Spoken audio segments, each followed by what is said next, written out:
You are listening to a Dynamic Works Productions podcast. This show is available on iTunes, Stitcher Radio Network, and many, many more podcast services around the world. You can find all our content, music, videos, books, podcasts, and more on our website, www.dynamicworksproductions.com. Have questions, comments, or concerns for us? Head on over to the social tab on www.dynamicworksproductions.com if you'd like to talk to us. Now, on with the show.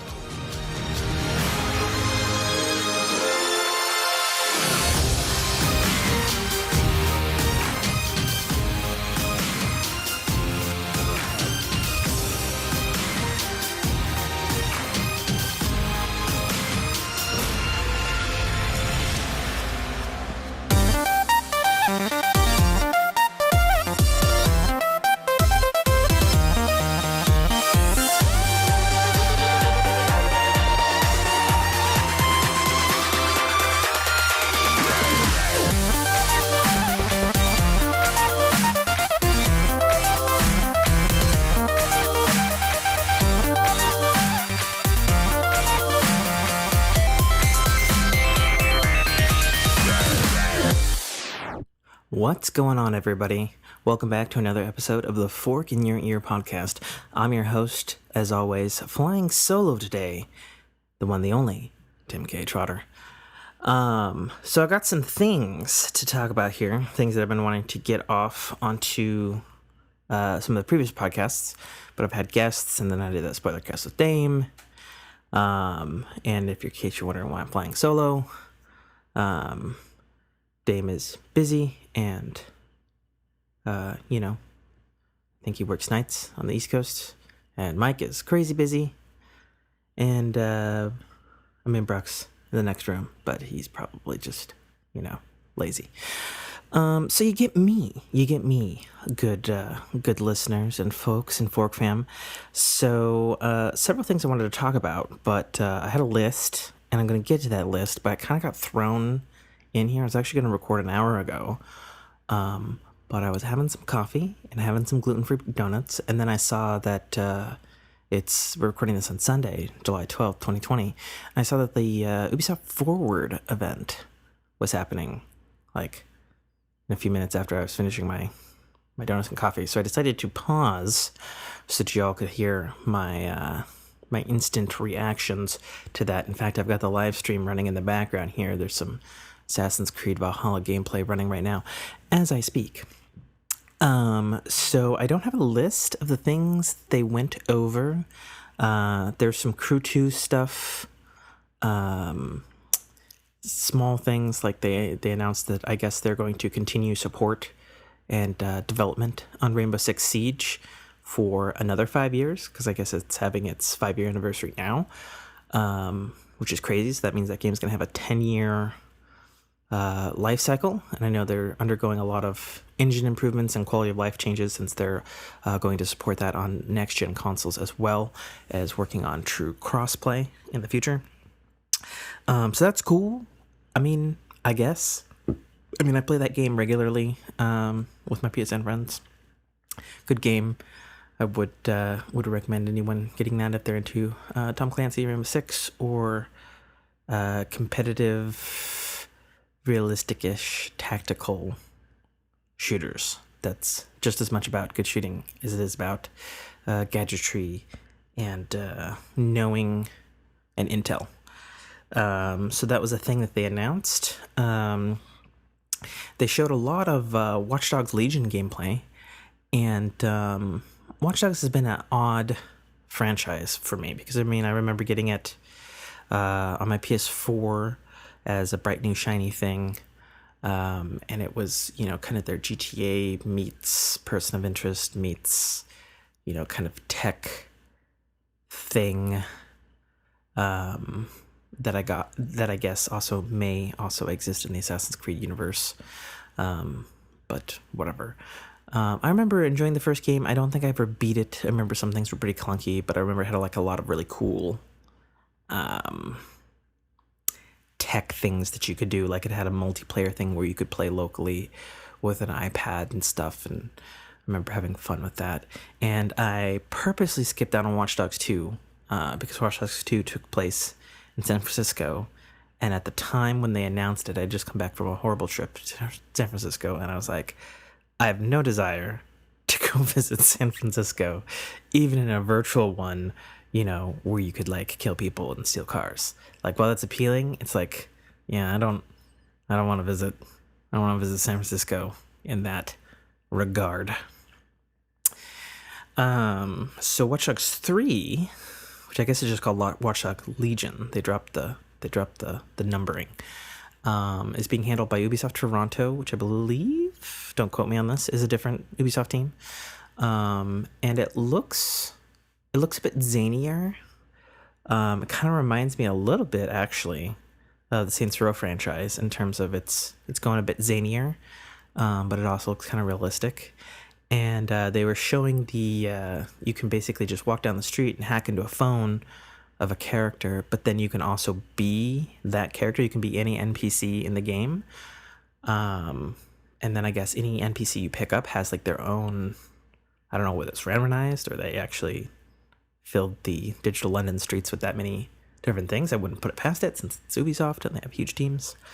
But they showed, a grandma beating the shit out of people. They showed like a drunk dude brawling, and everybody had their like different play styles, which is actually kind of cool. Like, the more they showed it, the more I was like, okay, this actually seems like a really cool gameplay mechanic of you can choose A, whom you want to be, and then B, you can choose based on, what special abilities they had. And it looked like they all played pretty differently, like from a construction worker being able to have construction rigs to like a hacker chick who could like control drones.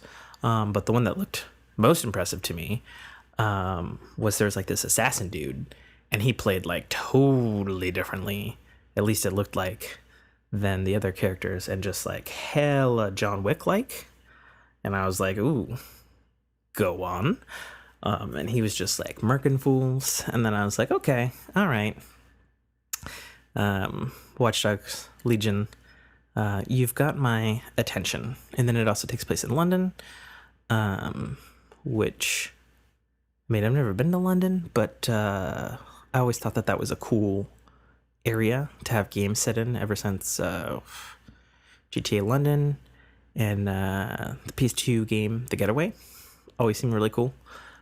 Good place to have. And I had to laugh because I guess the villain in the game is called like Albion Industries, and Albion is the name of the world in Fable, which is the British RPG on Microsoft systems. So I was chuckling over that. I was like, clearly they've got some Fable fans over there, unless Albion means something else, in which case, well, you can tweet at me, Tim_T on Twitter, or you can find my Fork in Your Discord.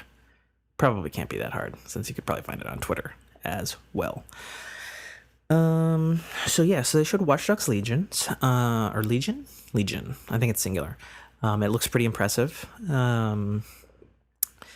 Definitely the gameplay demo, like the graphics kind of looked like ass, like real PS3, Xbox 360 era kind of thing, like especially in comparison to Assassin's Creed Valhalla, which I'm looking at a gameplay demonstration running right in front of me right now on YouTube as part of their live stream, which looks remarkably more graphically advanced. But they also made a point to point out that it will support Xbox delivery, so it will have the quote-unquote best version that Phil Spencer on, saying it'll be the best on Xbox across all the platforms. So we'll see. I don't know what they were showing, like which console they were running it on, because they certainly didn't show Series X gameplay. And I don't think they had a release date either. I could be wrong. I ducked out a couple of times, both to refresh my coffee and to get some groceries that Jessica had gotten delivered while she's asleep in the other room. So, not sure. I could probably Google it But yeah. They showed a bunch of stuff. A big trailer, gameplay trailer of Assassin's Creed Valhalla. And while I'm an Assassin's Creed fan, I kind of dropped off around the Assassin's Creed 4, Assassin's Creed Unity era. So while I have Syndicate, I never dove into it. I never completed Unity. I never completed Assassin's Creed 4 Black Flag. I've been interested in those, and I'll probably return to them sometime. But as pretty much anybody will tell you, even Ubisoft or even Assassin's Creed fans, Assassin's Creed games are like, there's such a huge time commitment. Like, really any of them. Like, they're just such massive, like, easily like a minimum 30 plus hour game. Like each game is kind of like, gosh, I don't know what to compare it to. The only thing I could think of really is like each game is like you're starting a Final Fantasy game. Like it's going to be a long, huge time investment. And that's just kind of the thing with Assassin's Creed, and maybe that's one of the reasons why I haven't really dove back into them necessarily over the years. Even though I think I have Assassin's Creed Origins, which is its sort of soft reboot from a gameplay mechanic perspective, which I'm told is received very well. But we'll see. Assassin's Creed Valhalla looks really cool from a story perspective. You're a Nordic, Viking who has left their home in search of glory, and it's during the Anglos and Saxons era of the medieval ages, and so you're entering a the Isle of England, or UK, whatever the fuck you want to call it, and you're like, they showed like a war map and how you're like gaining different factions and cultures and stuff, support or not support, and kind of like this kind of Games of Thrones-y looking kind of thing. It looks interesting. It looks interesting for sure.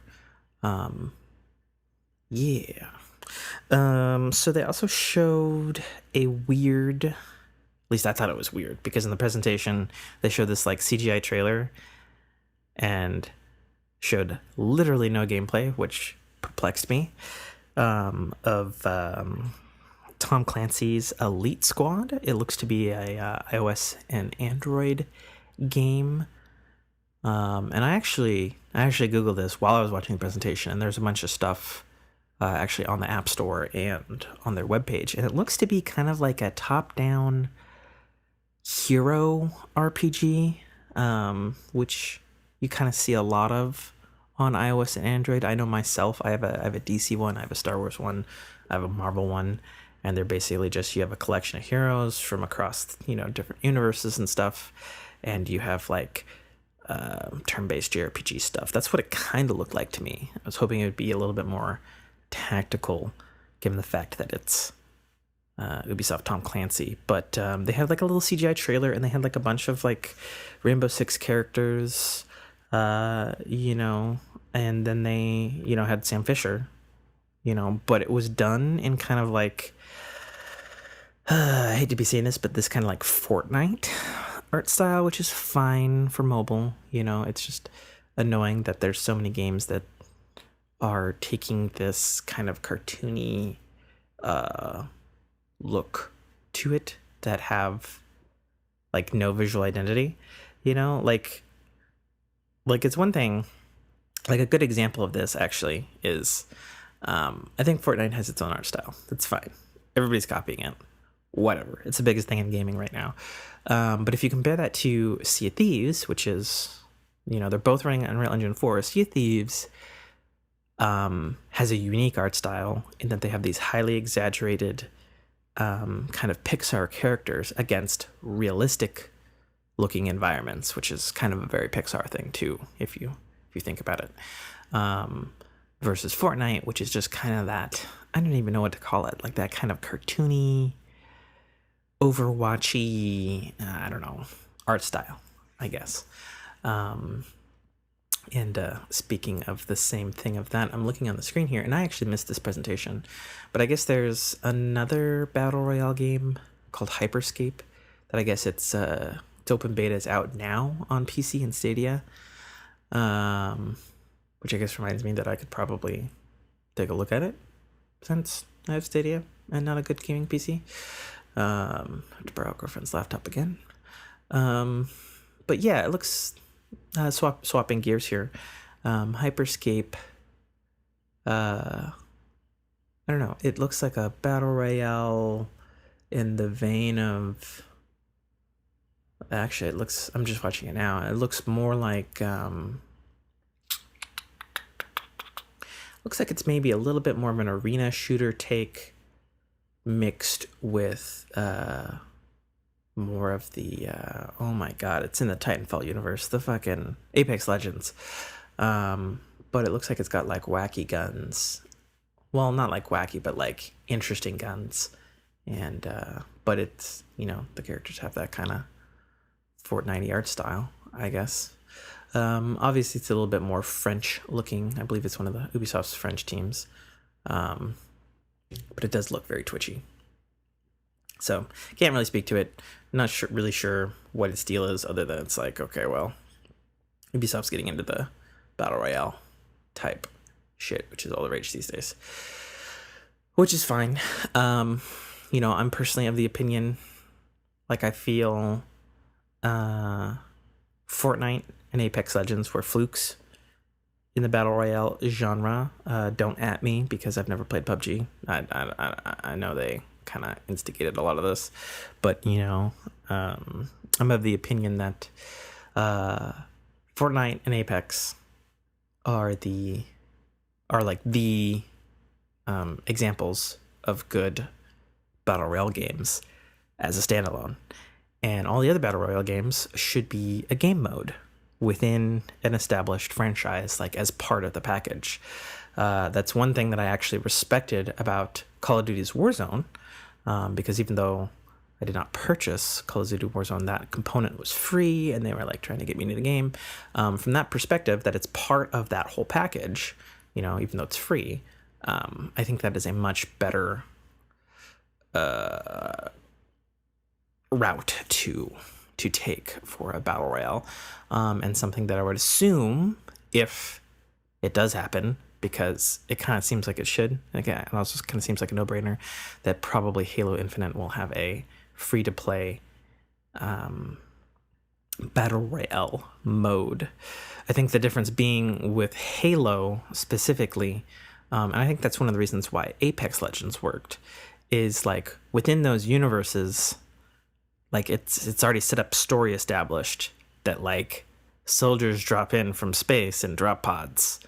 Like that's a thing within the Titanfall universe, which Apex Legends is in, and fucking it's super a thing in Halo. And dropping in from a drop pod around a Halo ring, like a big old open world Halo ring, would be super cool any way you slice it. But I digress, because I actually have Halo Infinite as a topic for myself here.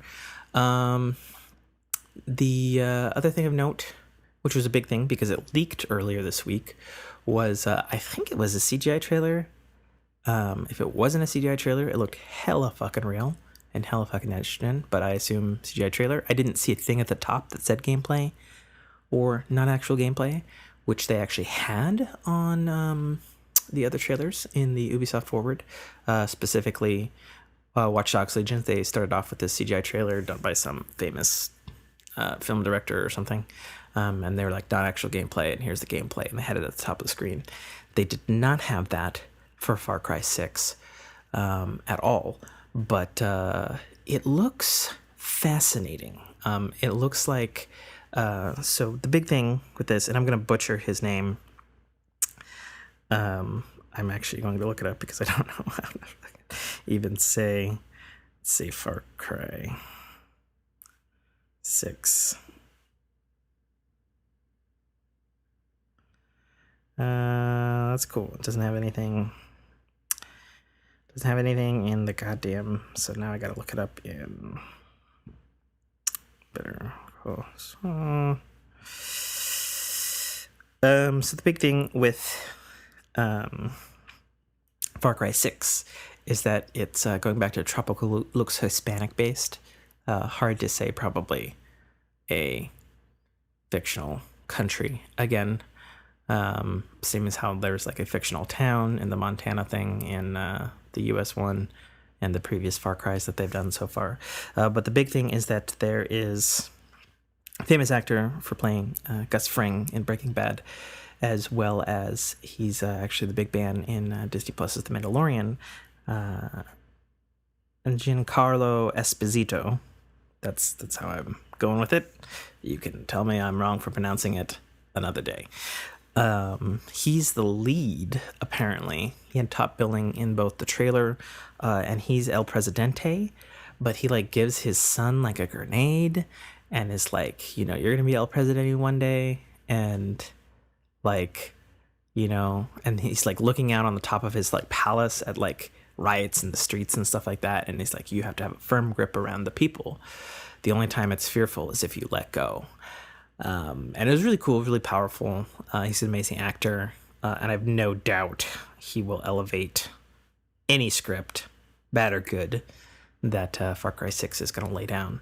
But the bigger thing that's more fascinating about this, if you're a Far Cry fan, is the son has a particular scar above his eyebrow, and it's in the exact same spot as the famous, award-winning villain in Far Cry 3, Vaz, who, spoiler alert, the game's a fucking decade old. He dies. He was in that as well. He was an adult in that game, but he was played immaculately by who's getting up there in fame, Michael Mando, who's also in Better Call Saul Breaking Bad universe, as well as played Matt Gargan in Spider-Man Homecoming. Probably going to be Scorpion in the next film, I would assume. Michael Mando, he played Voss in Far Cry 3. But everybody's rumoring that it's like, well, what if you're like, this is like his origin story of the bad guy of Far Cry 3, and this is actually taking place back in time, which would be incredidy if you're playing as Voss, and like how he goes crazy because he had to like take down his dictator father or something. That'd be a really cool premise, I think, personally. I'm on board with that.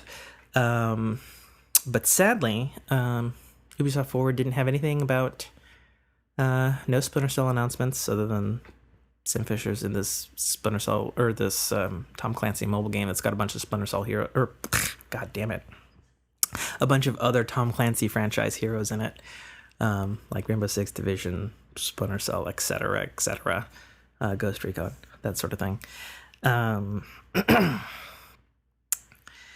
So, yeah, no Splinter Cell announcement again. I really want to do Splinter Cell so badly. I honestly think if they do announce a new Splinter Cell, it's gonna skip this generation, which is insane. That we've had like, God, how long's this generation been? 8 years? 8 years, I think, if we count this year. We've had 8 years since a proper Splinter Cell game. And I know Ubisoft has said in the past that they're scared to make a new Splinter Cell game because every Splinter Cell game has broken like crazy new gameplay innovations and ground and stuff. And their multiplayer, Spies vs. Merc, is legendary. I mean, at this point, like, I would just settle for a fucking Spies vs. Merc remake. Just give me a Spies vs. Merc that's got all the maps from the different games. Fucking just remake the games in an HD collection at this point. Like, fuck. Like, I just want to play them again with my friends without having to be like, hey, the only way we can play this Splinter Cell game is through backwards compatibility on Xbox, which is great. Don't get me wrong. But the friends who have an Xbox, unfortunately, that I play with are few and far between. Hopefully that'll shift this generation, since it, in my opinion, from a purely hardware perspective, it looks like Xbox has got this shit in the bag. So we'll see, especially since Xbox event has officially been confirmed for July 23rd. which leads me to where the fuck did my fucking... Where'd my thing go? I had my note here. Did I fucking delete it? I'll be so pissed if it's fucking gone.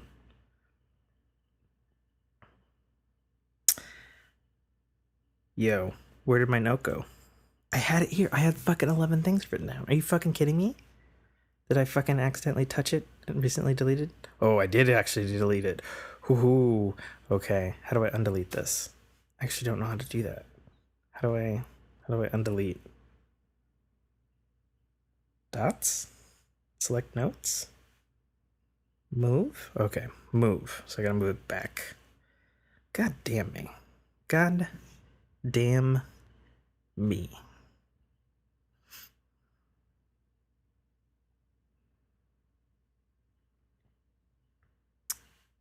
Wait, no, that's business notes.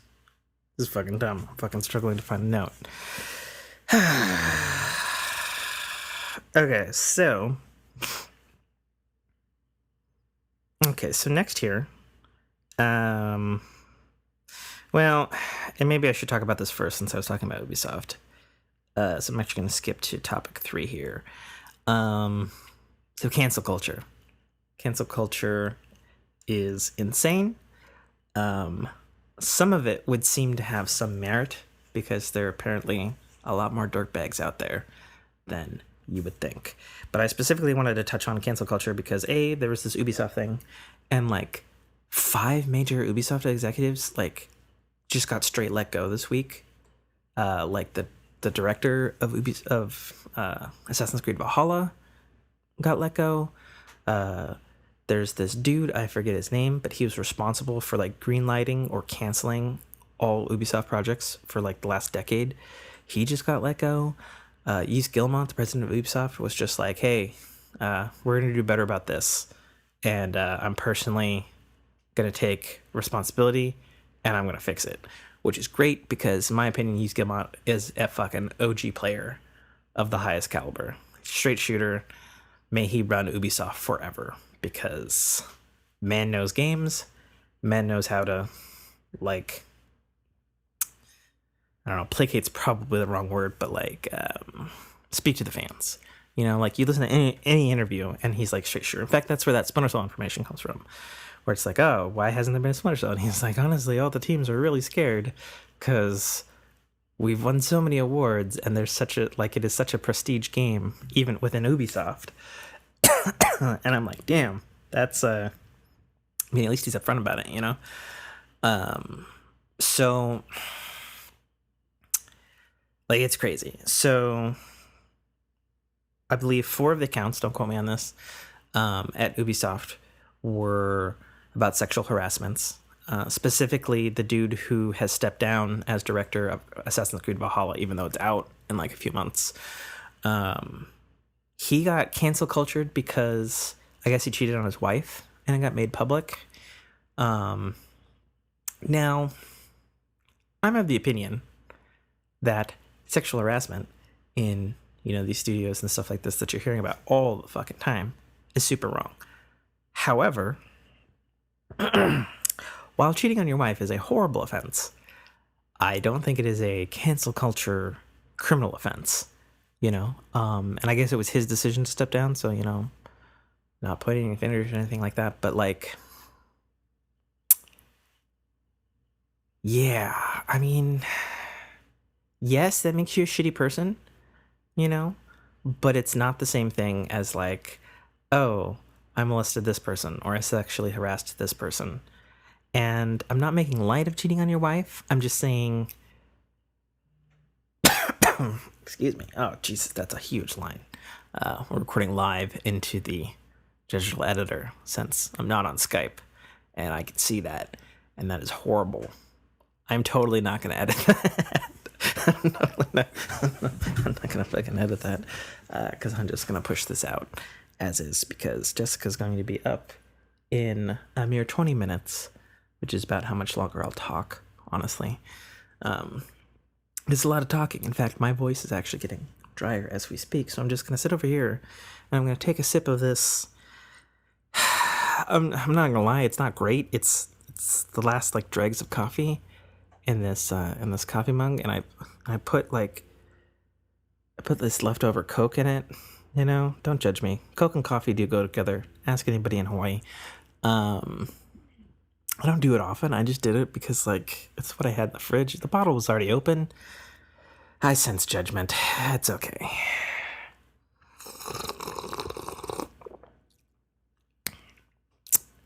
Yeah, breaking podcasting rules left and right. Ooh, hello, stomach. Stomach was like, fuck you. So Ubisoft seems to have their shit on lock. The president's in there kicking ass and taking names, so I hope nothing but good things moving forward on Ubisoft.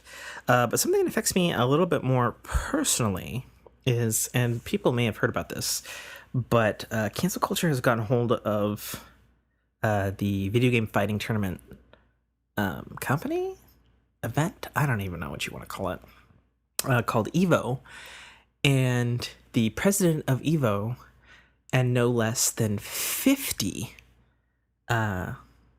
Super Smash Brothers professional players, some Street Fighter players, Mortal Kombat players, all kinds of different players have been accused of not only sexual misconduct, but specifically, and it seems almost insane, specifically like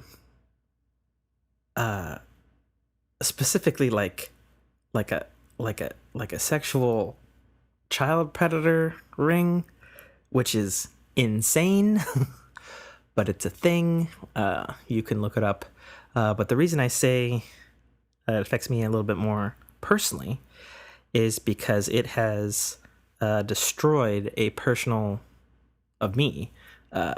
Smash Brothers player called Zero, whom I've been following for a crazy long time. While he is not, or was, I guess perhaps would be the better way to say it now, while he is not presently the number one Super Smash Bros. Ultimate player in the world, he is the number one Smash Bros. Player as a whole in the world. He won 49 consecutive tournaments. I believe he's Chilean. And he was very young, in his teens. You know, he grew up in YouTube doing videos and had all this stuff and came to be, you know, basically king of the world in that particular field. And personally, I'm a huge Smash Bros. Player. I think I've said this before. Even though I don't have that many people to play it with, I still play regularly, and I still kick people's ass on Super Smash Bros. Ultimate on Switch. But he got destroyed by this cancel culture. So what happened was, he was part of this Evo thing because he competed in Evo. He won Evo a bunch of times. And so one girl accused him of, like, whacking off in front of her to hentai while I guess they were roommates. And then he wrote a very interesting long Word document, which he posted on Twitter, and was just like, that's crazy. There was 4 people. We had a tiny house. He had videos of the time, you know, so you could actually see the house. And he's like, we all like lived in the same room, basically. Like, when would I have ever had time to do that? That's crazy. So he basically called her out as false. And at the time, this was Friday before, so this would have been July 3rd. And so it's like, in my opinion, I was like, okay, cool. Zero's calling it out. Like, that's, you know, kind of what he does on YouTube, is he calls it out like how he sees it, you know? Pretty blunt dude. Then, on July 4th, he got accused of asking an underage girl, like, many years ago, of, like, sending, like, he was saying, send me nudes, specifically masturbating to ice cubes. I don't even know that's a thing. Like, I don't know. That sounds weird to me. I don't pretend to know what pleasures female anatomy or whatever. I don't know I don't even know what that means. I have a girlfriend. Like, that's weird. But that was the accusation. And there was this girl on Twitter, I guess, accusing him of this. And she had these exchanges of some instant messenger. And I guess she was like some like super fan of his. And so then he denied that.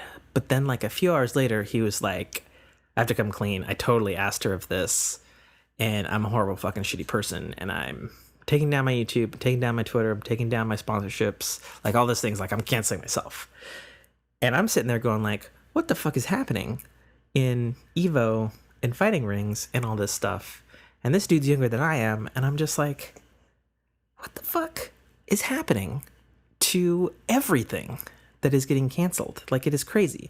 Now, on the one hand, I mean, if he's admitting it publicly, very publicly, I guess it's true, which sucks. But however, and you may feel free to disagree with me or say that I'm in the wrong here, but if you are, for all intents and purposes, a professional athlete, I'll bet, in video games, and you're young, and I believe he's 18 at the time. I think he's like 22 now or something like that. And you're a professional athlete, and you're probably as big a nerd as he is or was or whatever, you know, probably doesn't get a lot of attention from girls. But if there's a crazed fan who I guess is 15 at the time and like is instant messaging you, and he asked for nudes, and it's unclear to me based on evidence if she actually did send that or not, and she's just freaked out about it later, is like, you know, if you're a crazed fan and you're a fan of somebody, you tend to do things for them. Like, anybody who's been a fan, you know, maybe it's different from a girl's perspective. I don't fucking know. I'm not a girl. But it's like, there are some people or some, you know, like comedians or musicians or whatever, that you would probably be like, oh yeah, no, like I'd kill somebody or I'd give my left nut to do blah, blah, blah, blah. You know what I mean? So it's like, if you're in even like a super modicum of fame, you know, and you ask for something, that person's probably going to do it for them, you know? Is it wrong of him? Yeah, that's totally wrong. You know, like it's not cool. He does claim, however, that he didn't know she was underage, which made him feel differently about it after asking it. But I guess this was many years ago. So it's like, I don't know, man. Like, it's complicated, you know?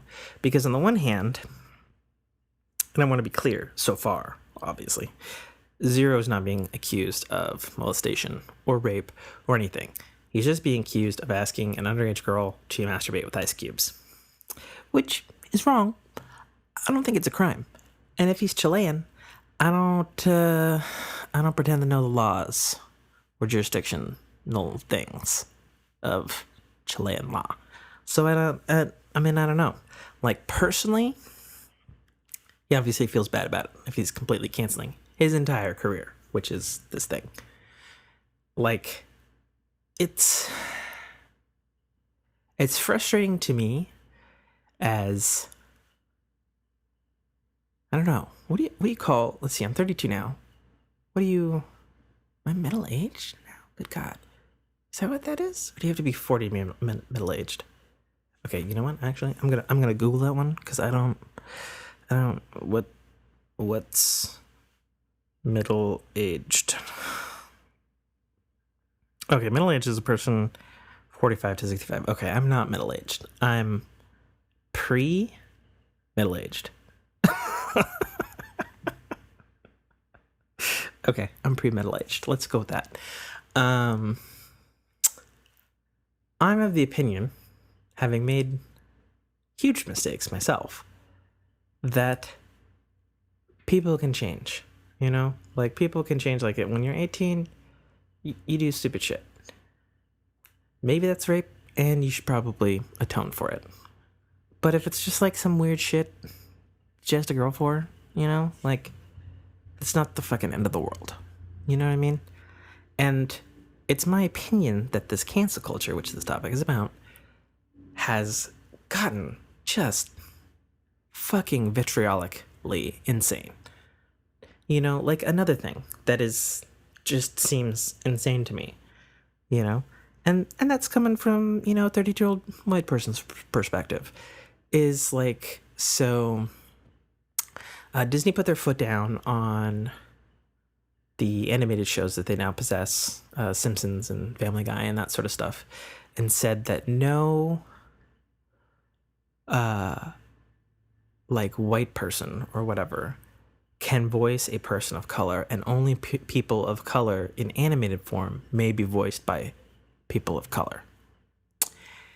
Now, in the midst of Black Lives Matter movement and everything that's fucking going on in 2020 between fucking end of the world, apocalyptic things, and all this sort of shit, like,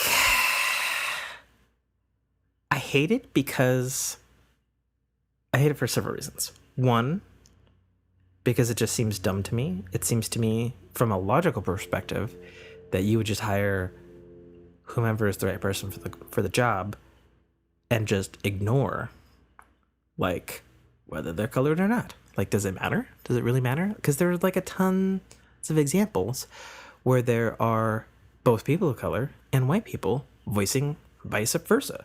Like, let's take it like this. So we've got Samurai Jack, voiced by Phil Lamar, prolific voice actor, black man. You know, Samurai Jack's white, and if you really want to get into it, it's an American cartoon portraying Japanese culture. I'm sure there's a shit ton of insensitivities there that could, quote unquote, be a problem.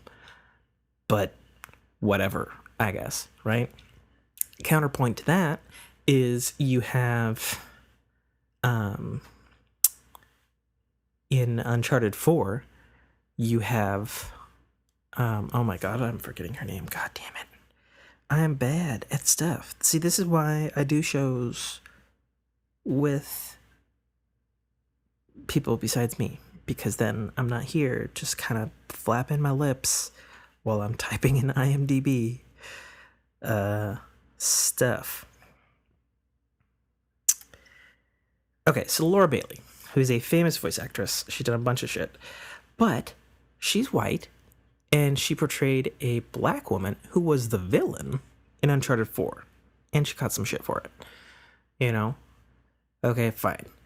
Another point is I'm watching a show on Apple TV Plus called Central Park, which is a animated cartoon that's also a musical. It's a cartoon, mind you, you know, and Christian Bell plays a daughter of this family that's the dad's black and the mom is like white Jewish or something, in, you know, in a show that's in New York, you know, probably maybe common. I don't know. I don't live in New York.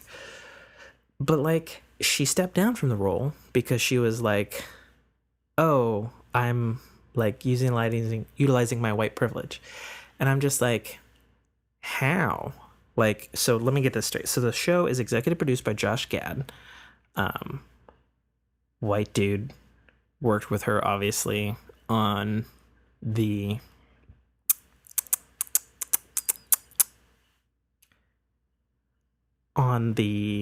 fuck, those Disney things, you know, let it go with the ice. Oh my god. This is why as I fucking just nail the mic like a horrible person. It's not Tangled. That is a Disney movie. Jeez. Back to IMDb. Josh Gad. There it is. Frozen and Frozen 2. Obviously, they work together on Frozen 2. Josh Gad, well known for being a singer. Christian Bale, also well known for being a singer. And you have a fucking TV show where Stanley Tucci is a white, evil grandma, like a fucking female character in a show. Like, it's a fucking parody show. Like, like, on the one hand, Like, and I read her statement, and it was like, well, you know, she feels that because she is very famous and she is white, that she should step down from the role to allow, an actor of color to portray a character of color. Now, on the one hand, that has a little bit of logic to it. On the other hand, it is a musical. So wouldn't by definition your cast would have to be people, and I've looked at the cast, and they're a very diverse bunch. But most of them, in fact, all of them, have some Broadway or musical theater background of some kind. Now, wouldn't that by definition limit your cast pool to people who can both do comedy and then musical comedy? And wouldn't that by definition be even more limited than like just looking at race and stuff? I don't know. Maybe I'm spitballing here. Maybe I'm getting whatever. I'm not entirely trying to make this like some kind of like crazy race thing, but it just seems crazy to me that now, this thing has come down. So like Family Guy example, again, is you've got Mike Henry, who's an longtime executive producer and writer of the show, who's been the voice of Cleveland since the very inception. And he is a super white dude. And people even knew this going into the Cleveland Brown show, which had a predominantly black cast, but that character that he made was him doing a black dude voice. And it's like, I don't know, like on the one hand, it does make some sense. On the other hand, it seems crazy to me that you have a show that's running for like 10 years, right? Family Guy's been running a long time. And now, suddenly it's a problem on a comedy show where you're not supposed to take anything too seriously to begin with. Like, that just seems crazy to me. Like it just seems, getting back to kind of my point here, that all of these things are like a reactionary, like corporate move to like cover one's own ass. I guess the example of Uncharted 4, going back to that, is that Laura Bailey is white, but as she'll say in any interview, like, you do your motion capture and your voice acting long before you even know what the character looks like. And I imagine for the most case in animation, that's also the case as well. So you have to kind of look at it from all the angles, right? Like, so is it an executive producer's fault that it's like, oh, you're white, you're playing a black girl, you're probably going to get some PR shit for this? Or is it like, is there blame? Should there be blame? I guess that's the question, right? Because you've got this happening to The Simpsons. And famously, 4 years ago, the guy who plays Apu, Hank Azaria, who, as far as I know, is a Italian white dude from New York, and he's played Apu, he's played, who's supposed to be Indian, he's played the cop Carl in The Simpsons, who's black, and it's like, so when Simpsons came about, it was the fucking late 80s, and they went with that small cast because that small cast could do a bazillion fucking voices. Like, it was purely like a cost thing. Like, there was no malice aforethought meant, and now Simpsons fucking 30 fucking years later, suddenly it's like, well, now we're going to recast Dr. Hibbert, we're going to recast Apu, we're going to recast all these things, and it's just like, why? Like, I get the fact that you could be offended that, not an Indian person is doing, the Indian accent or voice of a cartoon character. I get that there is some offense to be taken there. But I take offense that these are things that have been in culture for decades. And there is a demand for change about them because of cancel culture. And it just seems like a bullshit corporate move you know? So, I don't know. I'm not trying to like get political or anything here. I'm just saying, as a person who largely speaks about video games in entertainment and media, and this affects all of them. If anybody wants to quote me my own rules, this is my loophole here. I feel like this affects all of them. You know, doesn't saying that only people of color can play people of color in video games, movie, and TV show segregate further? Like, am I crazy? Like, that's what it sounds like to me. And that just seems crazy. You know, you should have the right person for the job. Phil Lamar, a black man, is the right person to play Samurai Jack. You know, like, what the fuck? What the fuck is happening in this society? It's nuts. It's nuts. And I just want to fucking stop, man. Like, it's crazy, you know? It's fucking crazy. And people are welcome to tell me I'm wrong. You know, I'm totally willing to have that conversation on air. But yeah. Okay. Let's move off of that. That was way longer than I thought it was going to be. I was really just going to talk about Ubisoft and Evo, and I got into some other shit, but that's fine. On a lighter note, what am I playing video games wise? I'm just kind of back to the usual shit. I'm playing Rainbow Six. I'm playing Star Wars Battlefront 2. And I guess if folks really want me to talk about it, I'm back playing Destiny 2 a couple of nights a week. And I say a couple of nights a week because I feel like that's all I can stomach before I start getting angry at it again. I'm playing Destiny 2 and I'm half happy about it. What am I happy about? I like all the survival shit and the darkness. I'm liking that shit in general. I'm digging the new dungeon Prophecy, which I'm still struggling to get through because I'm under level. What I don't like about it, I don't like how I am working on it 2 days a week. One day is playing with my friends, and the other day is just me grinding. And I hate that grind. Like, I hate that grind because it feels like I get off work and then I'm doing more work, and I want to have fun, and it's not fun, you know? And I don't know how you fix that, you know? And I realize games can be grindy, you know, but like, here's where I stand on grinding, because like I play many JRPGs. Still playing Xenoblade Chronicles Definitive Edition, by the way. My level cap, I think it goes over 100. I think the end boss is like at 90 or something. I'm at 75 or something. But that is a game that is easy for me to turn on while I'm watching another show and grind on. And grinding in Destiny is not that easy. And I realize it's a first-person shooter and it takes more work than that. But like, God, there's got to be something, you know? Because like grinding in Destiny takes a little bit of dedication, takes a little bit of work. And I don't know. It's a thing. It's a thing. Playing Destiny 2 presently. Am I gonna get the expansion? I don't fucking know. That's where I'm at. But I'm back doing it.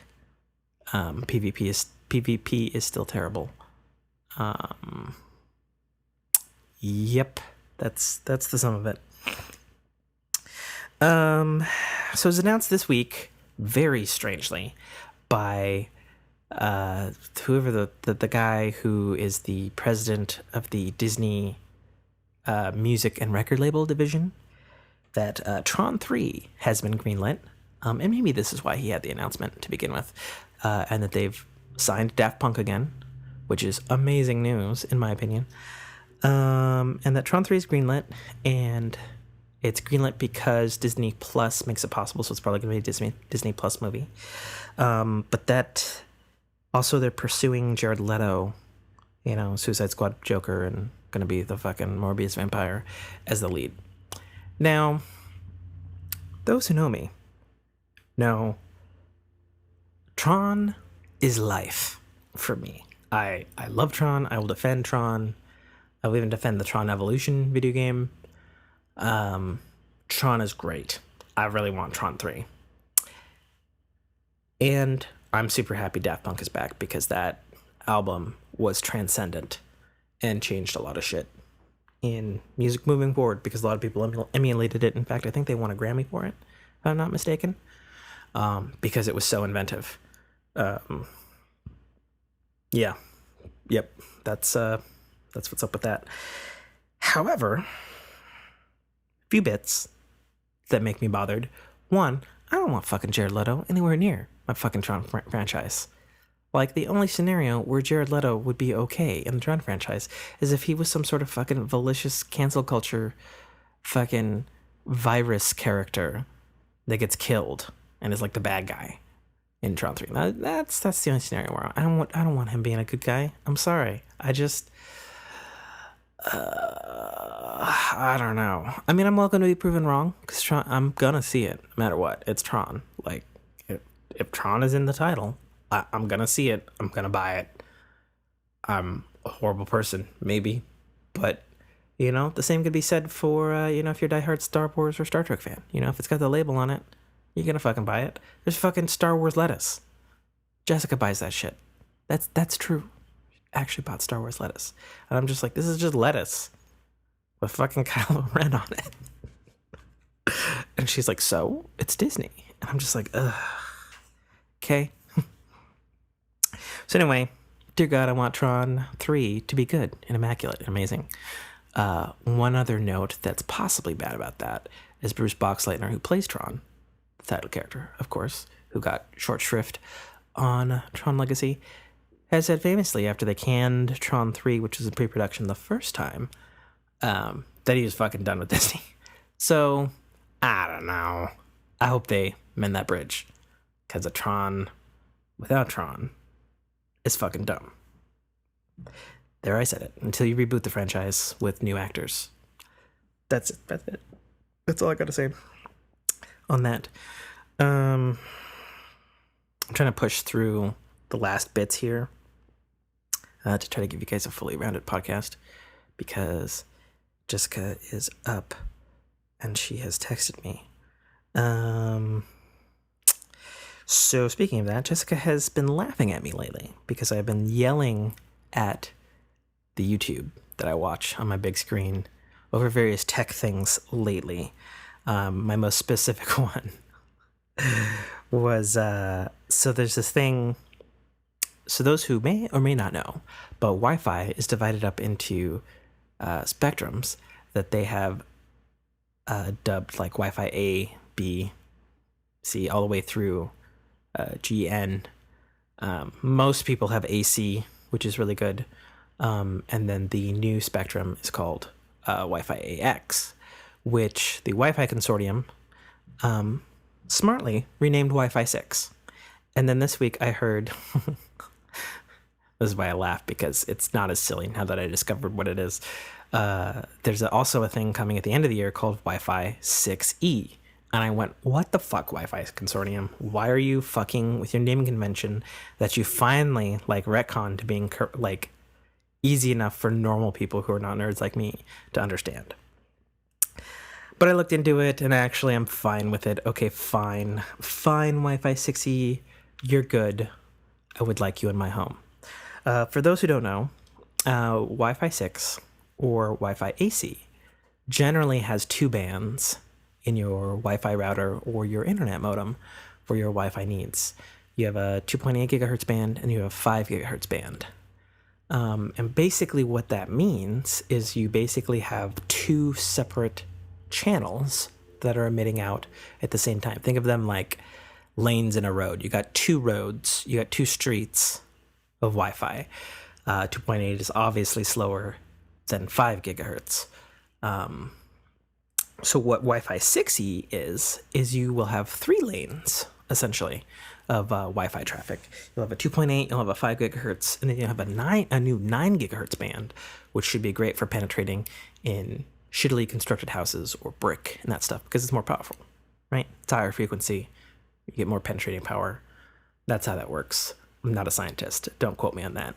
Feel free to tell me I'm wrong. Looking at you, Burning Wing, and man, I'm so bad with stuff. See, this is what happens. See, even though it's morning, well, not really. It's 2 in the fucking afternoon. All I've had is donuts and coffee. And I think my mind is starting to go because I'm having this coffee and this Coke. And it was maybe a bad decision. Maybe it was a bad decision. There it is, Nate Fu.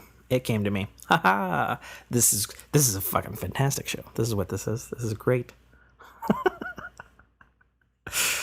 But anyway, Jessica was arguing with me that she thought I was so funny and entertaining getting angry about this stuff that I should have my own YouTube channel for talking about tech stuff, or I should be in a different industry dealing with tech.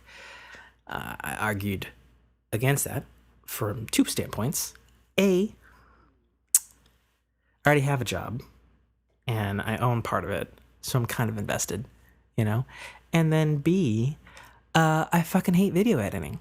Like, yes, I am probably better than 90% of the audio editor people out there if I try. I mean, let's be honest. I don't try that hard on this show anymore, just from time's perspective. You know, and it's not like I get really any kind of return on this other than I have a platform to speak on. And I've got Fork Fam faithfuls who are good peeps. And I try not to let them down. You know, like a lot, I guess.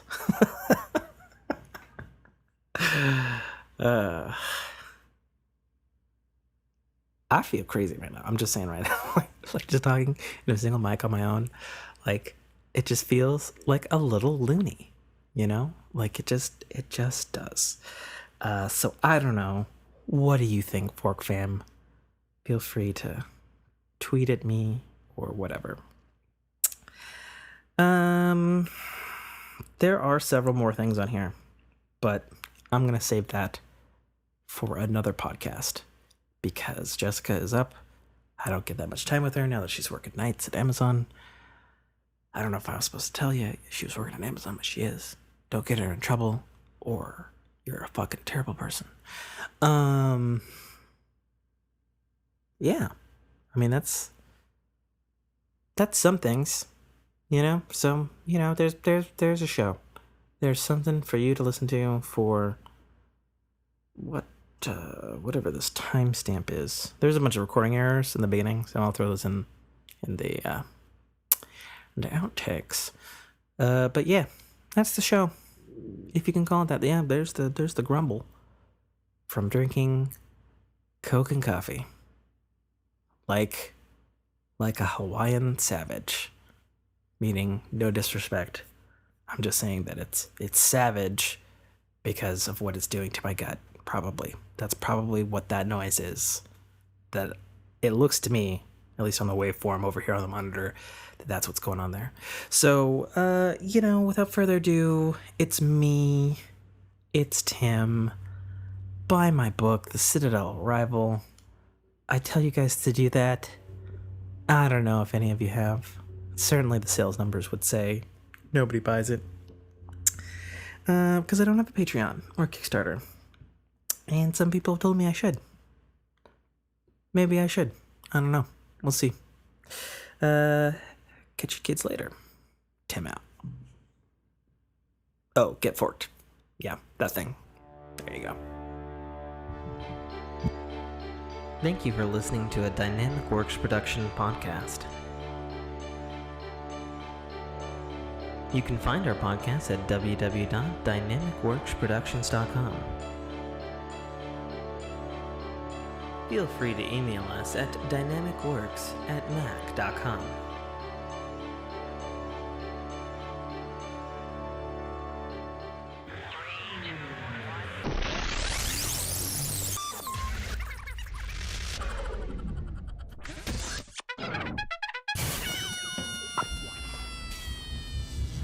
Dominic Armato, the voice of Guybrush Threepwood, and you're listening to a Dynamic Works production podcast. The Citadel Arrival is the first installment in a series of epic science fiction short stories reminiscent of the Pulp Fiction style. It's a fast-paced story that will take you through twists and turns that you will not expect, until they are thrust upon you with all the force, excitement, and chaos of a plasma cannon blast. The story follows Katarl, a nobody cog in the working wheels of a futuristic society run completely by Megacorp, a corporation that carefully runs and manages the lives of the people living under its sphere of power. On one of Kataro's few and far between days off from work, an outing he had hoped would be fun and relaxing turns into an explosive adventure that drags him kicking and screaming into situations and challenges that will make him question every aspect of his life. Watch this colorful tapestry unfurl as Kataro and his newfound allies find their way through this classic, yet oddly surprising tale of good and evil, where nothing is quite what it appears to be. That's The Citadel, A Rival by author Tim K. A. Trotter, available right now on Amazon Kindle Store and iTunes iBookstore for only $2.99.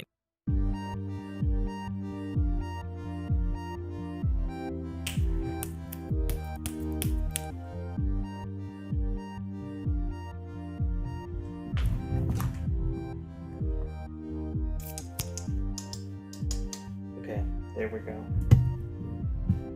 Jesus,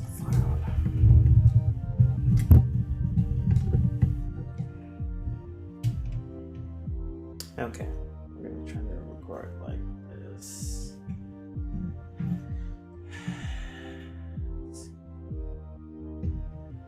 We're just trying to record, doing a test.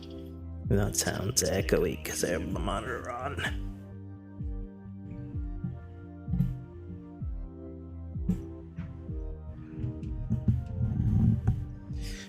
Okay, secondary test. Just turning down my volume. I'm not sure why the monitoring is not turning off. Gonna cover Ubisoft Forward amongst other things. 'Cause I fucking can.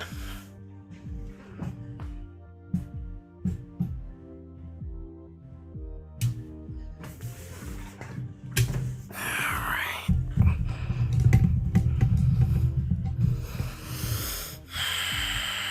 Testing. 1, 2, 3, amongst other things.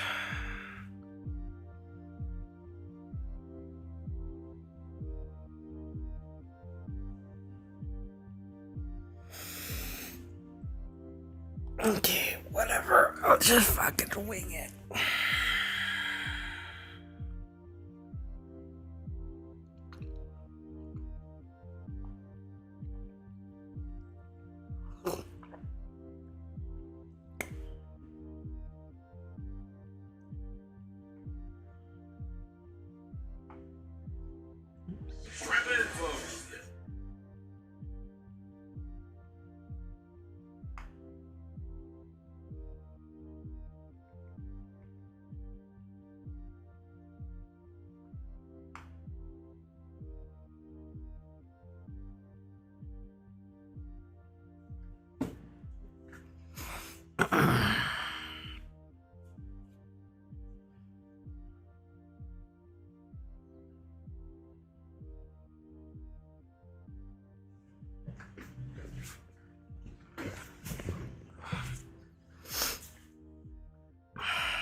Okay.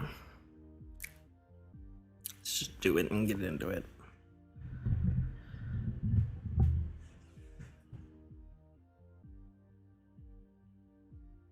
Cut in?